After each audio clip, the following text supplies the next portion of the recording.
So now they're saying that the electric vehicle charging stations by 2035 will need to use as much power as a small town. Can you believe this? So I'm going to get into this, but if you stick with me through this video, you will also learn about all the serious problems that there are, not only with EV charging stations, but with the electric vehicles themselves, all the problems that owners are facing with these things that you don't hear about on the misinformation fake news media networks. Okay, so everybody knows now that you're going to be considered virtuous. You're going to be a stand-up guy if you just go out and buy an electric car. Okay, so the technology's there, okay, but just not for far. I mean, there's not many charging stations, right? You gotta limit how far you drive, because with the gas cars, we could just pull into a gas station, and we even have apps that say find the nearest gas station within a mile. You're there, right?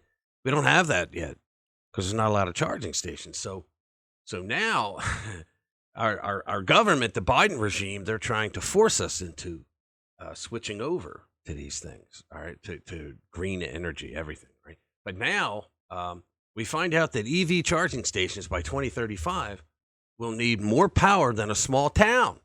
Oh, how wonderful is that? So it says here, a new report from the electricity and gas utility National Grid, which serves parts of New York and Massachusetts, found a rapid increase in electric vehicles on the city streets and highways will require upgraded power grids to handle all the new demand. By 2035, a charging station could demand as much power as a sports arena or a small town. Way to go. And how do you think they're going to use? You think they're going to use green power in order to do these charging stations, right? No, they're going to use fossil fuels.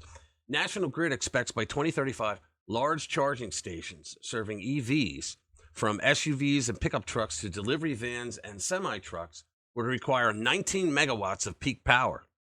That's approximately what a small town uses. In 2045, those large charging stations could demand upwards of 30 megawatts of capacity, with peak usage of a large manufacturing plant. Holy mackerel. And the story goes on. National Grid current charging stations couldn't serve the EV demand of the future, indicating significant power grid improvements would be needed. Oh, imagine that. It said expanding the charging infrastructure would take time. Building these high voltage interconnections and upgrades can take years, which is why it's important to take action right now. Yeah, force us all out of fossil fuels right now, because for the future, what do we do until then? All right, by making no regrets upgrades at no regrets sites, we can make sure fast charging is there where drivers need it, and not a moment too late, the report said. Oh my God. Today, the impact of EV charging on the grid is small, and there is enough excess capacity to handle the current fleet of cars, SUVs, vans, and pickup trucks. Well, just keep it at that level. Let people have a choice. If people want to buy a green car, I would love to buy one if I could have a charging station everywhere. Okay, and if they would drop the price around $30,000, $40,000, $50,000. All right, as EV adoption expands, so will the electricity demand. And as we've noted, nuclear power generation, nuclear, will be the best form of on-demand clean energy. Of course it would, but you'll never get that passed. The no nukes idiots on the left. The White House understands nuclear is the future for a sustainable clean grid, as they rush to secure a large amount of funding for a domestic uranium strategy.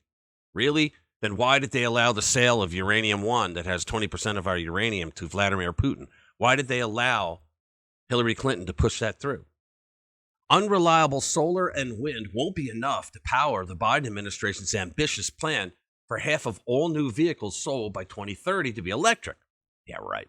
Meanwhile, California set a target of 2035 to phase out the sale of new gasoline-powered light-duty vehicles. That means everybody that wants a real car, they're going to be moving out of California, okay, or they'll buy it from out of state.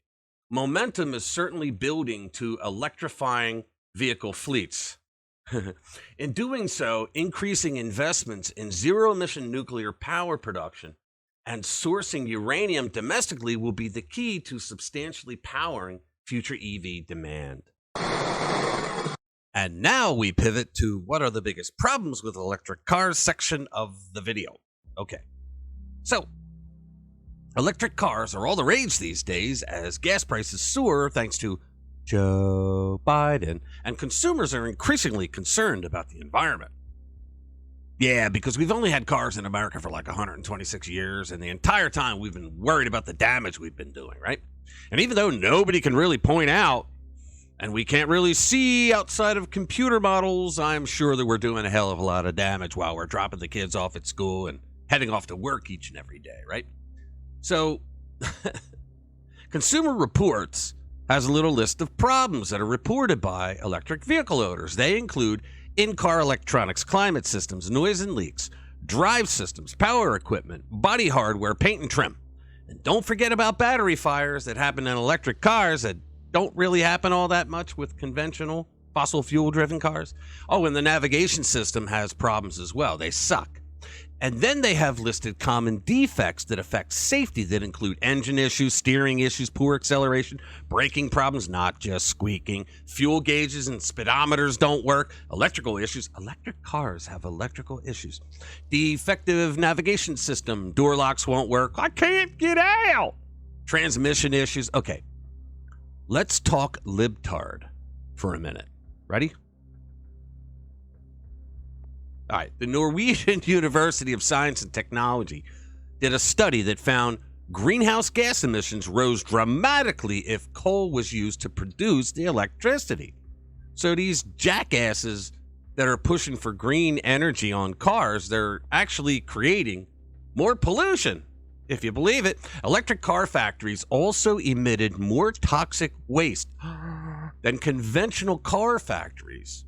Okay, their report in the Journal of Industrial Ecology said, according to a report done by the BBC on this study, the use and the end-of-life dismantling of an electric car affects the environment in several destructive ways.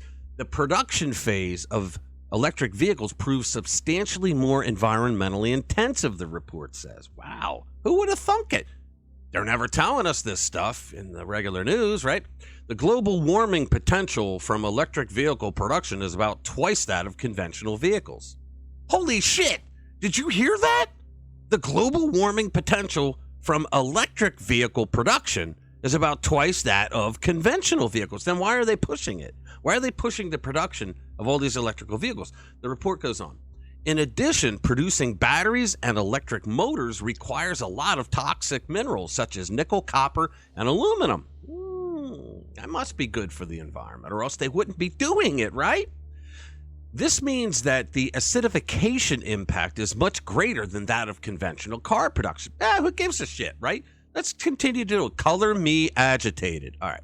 So across the other impacts considered in the analysis, including potential for effects related to acid rain, airborne particulate matter, smog, human toxicity, ecosystem toxicity, and depletion of fossil fuel and mineral resources for electric cars. Electric vehicles consistently perform worse or on par with modern internal combustion engine vehicles despite virtually zero direct emissions during operation, according to Professor Stroman, not the white bread guy. Okay, so what we have here, folks, is we have an administration and a bunch of woke a-holes from the left who are trying to get rid of fossil fuels, not because they think that it's destroying the world, because it's not, okay, but because they hate big oil.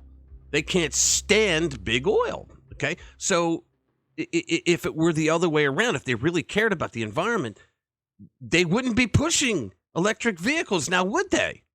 Or did the BBC lie to us? I don't know. Either way, I'm not going to get an electric vehicle anytime soon until, like, California, when they're forcing you to get one.